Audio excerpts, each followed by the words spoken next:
Chennai MS நகரில் அரசு சார்பில் கட்டப்பட்டுள்ள அடுக்குமாடி குடியிருப்பின் கட்டுமானம் ஓராண்டு நிறைவடைந்தும் இன்னும் ஒப்படைக்கப்படாததால் வீடிருந்தும் வீதியில் வசிக்கும் சூழல் மக்களுக்கு ஏற்பட்டுள்ளது. வாழ்வாதாரம் கேள்விக்குறியாகி ஆதரவற்றோராக தெருவில் வசித்து வரும் மக்களின் இன்னல்களை விவரிக்கிறது இந்த செய்தி தொகுப்பு.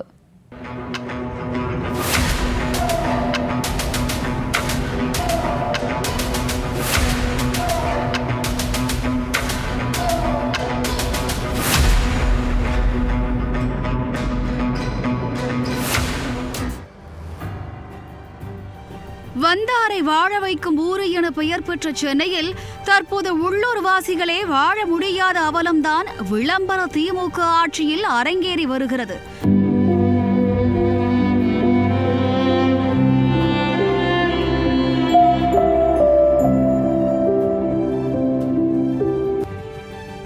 அப்படி எடுத்துக்காட்டாக கூறும் விதமாகத்தான் பல இன்னல்களை MS நகர் குடியிருப்பு வாசிகள் அனுபவித்து வருகின்றனர்.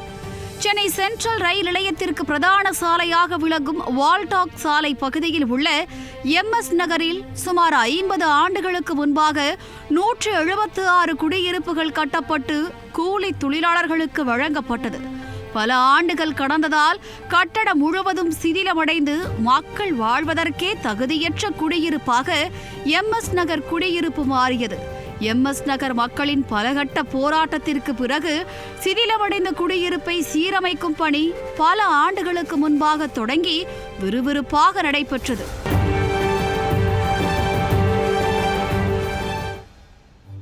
சுமார் 35 கோடி ரூபாய் மதிப்பில் சீரமைக்கப்பட்டுள்ள குடியிருப்பில் 308 வீடுகளை கொண்ட பன்னடுக்கு குடியிருப்பாக கட்டப்பட்டுள்ளது. 11 தளங்களை கொண்ட குடியிருப்பில் லிப்ட், பால்கனி, மழைநீர் சேகரிக்கும் வசதி என பல்வேறு வசதிகளை கொண்ட குடியிருப்பாக கட்டப்பட்டுள்ளது.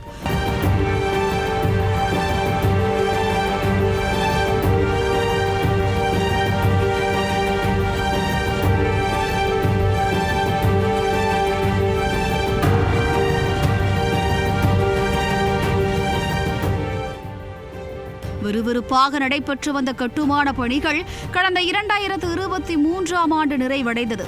ஆனால் கட்டுமான பணி முடிந்து ஓராண்டுக்கு மேலாகியும் இந்த குடியிருப்பை பயனாளிகளிடம் ஒப்படைக்காமல் விளம்பர திமுக அரசு வஞ்சித்து வருவதாக MS நகர் குடியிருப்பாளர்கள் குற்றஞ்சாட்டுகின்றனர்.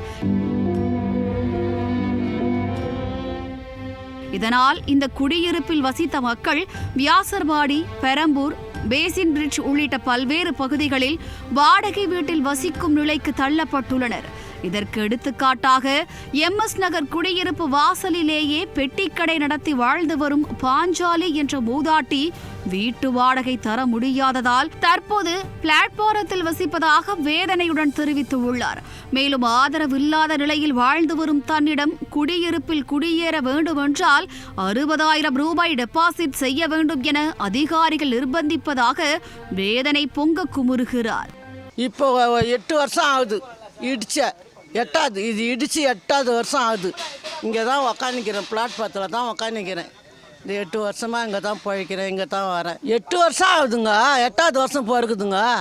இப்போ இடித்து கட்டி 8வது வருஷம் இது 8வது வருஷம். இது வரைக்கும் எங்களுக்கு வீடு கொடுத்த பாடில்லை.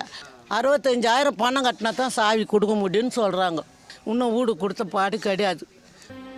விளம்பர திமுக அரசின் அவல ஆட்சிக்கு MS நகர் மக்களின் கண்ணீரே சாட்சியாக மாறியுள்ள நிலையில் வீடின்றி பிளாட்பாரத்தில் வசித்து வரும் மக்களுக்கு விரைவில் வீடுகள் ஒப்படைக்க வேண்டும் என சமூக ஆர்வலர்கள் கோரிக்கை விடுத்துள்ளனர். ஜெயா பிளஸ் செய்திகளுக்காக ஒளிப்பதிவாளர் தீபக், உதவி ஒளிப்பதிவாளர் தாபுவுடன் சிறப்பு செய்தியாளர் சுந்தர்.